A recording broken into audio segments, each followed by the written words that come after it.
안녕하세요. 저는 한림대 강남성심병원 가정학과 박효진이라고 합니다. 오늘은 두 분 교수님을 모시고 노인 환자분들의 다약제 복용에 대해서 말씀을 드려볼까 하는데요. 먼저 두 분 교수님 인사 말씀부터 부탁드립니다. 네, 안녕하십니까. 한림대 강남성심병원 가정학과에서 근무하고 있는 노영균 교수입니다. 주로 노인 환자에 좀 많이 보고 관심을 갖고 있고요. 진료 보면서 특히 이제 환자분들이 궁금해 하시는 부분에 대해서 좀 속 시원하게 이야기하는 기회가 되면 좋겠습니다. 고맙습니다. 네, 안녕하십니까. 같은 기관에서 근무하고 있는 가정의과 최민규라고 합니다. 약제를 적절히 잘 드시면 건강에 득이 되지만 너무 과다한 약을 복용하시면 결국 탈이 납니다. 그런 부분을 잘 짚어드리는 것이 저희 주치의들의 아주 중요한 임무라고 생각하고 있습니다. 노인 환자분들 진료실에서 이렇게 보면 본인이 평소 드시는 약 다 가져오라고 말씀을 드려보면 사실 처방약뿐만 아니라 일반 영양제도 굉장히 많이 드시거든요. 네. 이렇게 한꺼번에 드시는 게 진짜 괜찮으실지 좀 걱정이 됩니다. 배가 부를 정도로 드시죠. 예. 특히 이제 약을 병들이 이제 그 노인분들이 갖고 있는 이제 그 질환의 특성이라는 게 이제 질병 다발성이라고 그래서 여러 가지 병들을 갖고 계시지 않습니까? 뭐 고혈압, 당뇨병, 고지혈증에 뭐 관절염, 변비 뭐 이렇게 하다 보면 또 병원이나 의사도 한 두세 분 하다 보면 약이 많아져서 보통 5가지 이상, 10가지도 드시는 경우도 있는데요. 아무래도 약을 많이 드시게 되면 그만큼 부담이 되고 또 약은 꼭 필요한 경우에 적절하게 사용해야 되는데 중복이 될 수도 있고 또 약물 간의 상호작용이라고 그래서 좀 그런 부작용이 생길 수도 있습니다. 그리고 이제 약을 드실 때 굉장히 조금 고민을 많이 하시는 부분이 그것 같아요. 이제 환자분들이 하루에 10알을 먹는다고 그러면 그런 질문들을 많이 하십니다. 한 번에 다 먹어도 되느냐? 고혈압약, 당뇨병, 또 변비약, 관절염약 같이 드셔도 되느냐? 꼭 약은 식후 30분에 드셔야 되느냐? 뭐 이런 질문들을 많이 하시는데 같이 드셔도 됩니다. 그리고 혹시 이제 식전에 먹는 약이 있고 식후에 먹는 약은 있으면 조금 구분을 할 필요도가 있는 거고요. 그리고 이게 약 알수가 많다 보니까 잘 삼키지 못하는 경우도 있어서 물을 또 많이 드시거든요. 근데 그냥 목 넘기만 할 수 있을 정도 드시면 좋을 것 같습니다. 예. 저는 뭐 식전, 식후 이렇게 나누어 이렇게 드시라고 해서 자꾸 약을 잊어버리거나 드셔야 될 약을 깜빡하셨다고 하시는 분들이 있으면 그럴 거면은 그냥 식사 후에, 직후에 밥 먹자마자 까먹지 않는 그런 범위 내에서 약을 드시는 것이 잘 챙겨 드시는 것이 더 중요하다. 이렇게 보통은 말씀드리고 있습니다.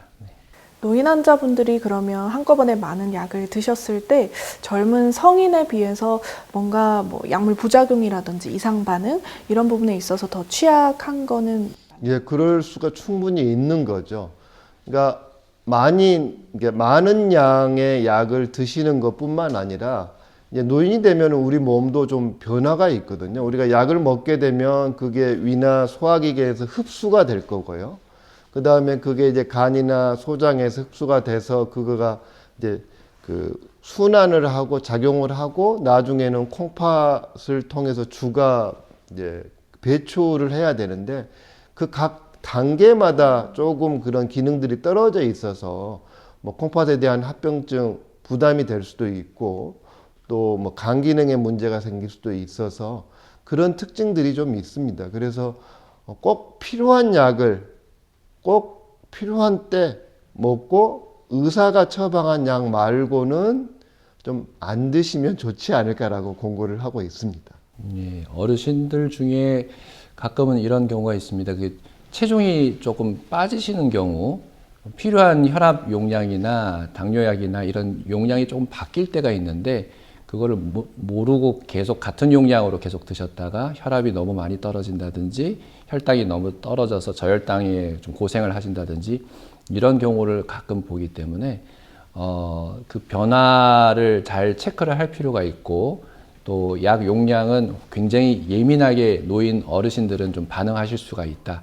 이런 부분을 좀 강조해서 말씀드리고 싶습니다. 노인 환자분들이 가끔 본인이 방금 약을 조금 전에 먹었는지 안 먹었는지 깜빡하셔서 한 번 더 드신다든지 그런 경우도 좀 진료에서 본 적이 좀 있는데 특히 한꺼번에 많은 약을 드시는 걸 저희들이 염려하는 이유는 사실 노인 환자분들에서 낙상이랑 가장 좀 연관성이 높기 때문에 좀 그렇지 않을까 싶어요. 네. 약은 효과도 있지만 분명하게 부작용도 있으시거든요. 그래서 이제 낙상의 위험성도 있고요. 뭐 목이 마른다거나 어지럽거나 또 그렇게 있는데 특히 이제 그 뭐 신경계 계통이라든가 뇌에 작용하는 또 아니면 근육에 작용하는 약, 일부 약들은 그 어지러움증을 유발을 하기도 하고요. 또 기립성 저혈압이라고 그래서 특히 이제 전립선 비대증에서 많이 이제 사용을 하시는 약 중에 이제 처음에 뭐 알파 차단제라고 하는 약들이 있는데 처음에 한 2, 3일을 먹었을 때는 그게 순간적으로 좀 혈압이 좀 떨어질 수가 있습니다. 그래서 그게 이제 기립성 저혈압이라고 그러는데요. 그런 경우는 이런 이제 전립선 비대증에서 처음에 그 약을 처방하는 경우는 저 같은 경우는 저녁에 한 2, 3일은 드시라고 말씀을 드리거든요. 그리고 그럴 때는 좀 천천히 일어나시도록 하고, 근데 이제 꾸준하게 드시면은 그런 부작용은 많이 줄어들기는 하는데, 그런 것 때문에 혈압이 떨어지거나 아니면은 너무 혈당이 떨어져서 낙상을 하는 경우는, 단순한 낙상은 쓰러지는 건 문제가 뭐 될 수도 있지만 그것보다는 쓰러지면서 고관절 골절이라든가 뭐 팔목이 골절되거나 가장 뭐 심각한 건 넘어지면서 머리를 다치실 수도 있잖아요. 그렇게 되면 뭐 뇌출혈이라든가 이런 것들이 올 수 있기 때문에 이 약물 부작용에 대해서는 좀 관심을 갖고 우리가 좀 지켜보고 의사들도 좀 관심을 갖고 본인들뿐만 아니라 자녀분들, 같이 사시는 가족분들도 한 번씩은 혹시 이전에는 잘 식사도 하시고 생활도 잘 하시고 소변도 잘 가리셨는데 갑자기 그런 것들이 생겼다 그러면 혹시 새로운 약 때문에 그러지 않는지는 꼭 한번 살펴볼 필요가 있겠습니다. 특히 또 새로운 약들을 처방을 할 때 간혹 선망이라는 증상 때문에 환자분들이 굉장히 고생하는 경우들이 많습니다. 그 감기약을 또 잘못 드셔가지고 갑작스럽게 이상한 말씀을 하신다든지 의식을 아주 기억을 잘 못하시게 되는 그런 경우들이 있거든요. 그러면 환자 가족들은 이거 치매가 걸린 거 아닌가 하고 깜짝깜짝 놀라시는 경우들이 있습니다. 그런 선망에 대한 그런 증상들이 보통 약을 좀 바꾸거나 새로운 약을 좀 처방받거나 안 드시던 감기약이 갑자기 추가된다거나 약제 간의 그런 충돌하는 일들이 일어나면은 발생할 수 있는 그런 증상이기 때문에 그런 선망 증상에 대해서도 좀 알고 계실 필요가 있겠습니다. 교수님께서 선망을 언급해 주셨는데요. 사실 일반 환자분들이 선망이라고 하면 어떤 건지 잘 모르시는 경우도 좀 많을 것 같습니다. 네, 선망하면 그 용어 자체도 굉장히 어렵기는 하는데요. 흔하게 나타나는 증상은 아닙니다. 아마 본인도 그렇고 본인은 잘 인지를 못하겠지만 이제 선망이라는 게 갑자기 이제 의식에 혼란이 생기고 또 인지 기능이 떨어져서 여기가 어딘지 지금이 몇 시 어느 때인지 그 앞에 있는 사람이 누군지를 이제 못 알아보고 이상한 소리를 하시는 게 이제 보통 이제 선망의 대표적인 증상인데 아마 가족분들이나 이런 분들이 겪는 가장 흔한 경우는 이제 고령의 노인분들이 수술을 하고 나셔서 회복실에 오셔가지고 한두 시간 또 이렇게 잘 사람도 못 알아보고 장소도 못 알아보고 이상한 소리를 하시는 경우도 있고요. 그리고 또 경험할 수 있는 경우는 갑자기 이제 입원을 하시게 되면 환경이 바뀌시지 않습니까? 그리고 그 병실에도 있고 또 간호사들도 왔다 갔다 하고 깊은 잠도 못 자고 그러면 환경이 바뀌다 보면 그 선망이 생길 수가 있는데 선망은 여러 가지가 원인이 있을 수가 있지만 아무래도 그 중에 하나는 약물 부작용도 우리가 한번 꼭 생각을 해 보셔야 될 부분이라고 생각이 듭니다. 알코올 선망이라는 것도 있어서 술을 열심히 드시던 분이 갑자기 술을 딱 끊게 되는 그런 큰 변화를 겪게 되는 경우, 그 금단 금주 증상 금주를 하기 위해서 입원을 하셨는데 갑자기 잘 드시던 술을 갑자기 끊었을 경우에 이제 완전히 신체로서는 본인의 몸으로서는 너무 큰 스트레스로 그게 다가오시는 거죠. 그렇게 되는 바람에 의식적인 변화가 아주 급격하게 일어나게 되는 경우가 있는데 그런 경우를 이제 선망이라고 알코올성 선망이라고 보통 말씀을 드립니다. 저는 그 선망이 이제 딜루전이라고 보통 이야기를 하니까 선망하면 어리둥절 이런 그런 표현이라고 저는 생각을 하거든요. 그래서 어리둥절해지는 그런 상황, 갑작스럽게 약에 의해서든 다른 환경 변화에 의해서든 환자분이 멀쩡하시던 분이 갑자기 어리둥절해진다 이런 느낌이 드신다면 그걸 이제 선망이라고 보시면 될 것 같습니다. 이제 선망이라는 이야기를 지금 하고 있는데요. 좀 선망하고 꼭 구분을 해야 될 부분이 치매입니다. 예, 치매 걱정들 많이 하시잖아요. 본인도 걱정하시지만 이제 우리 할머니, 할아버지들 오셔서 특히 남성 할아버지들은 걱정을 별로 안 하시는 것 같아요. 근데 이제 그 할머니 분들이 오셔서 치매 아닌가 걱정을 많이 하시는데 그건 아마 자식들한테 부담이 돼서 그럴 것 같기는 한데요. 치매하고 선망을 좀 비슷해서 구분이 이제 안 되는 경우도 있지만 치매는 서서히 인지 기능이 떨어지는 겁니다. 뭐 기억력이 가장 먼저 떨어지는 거고요.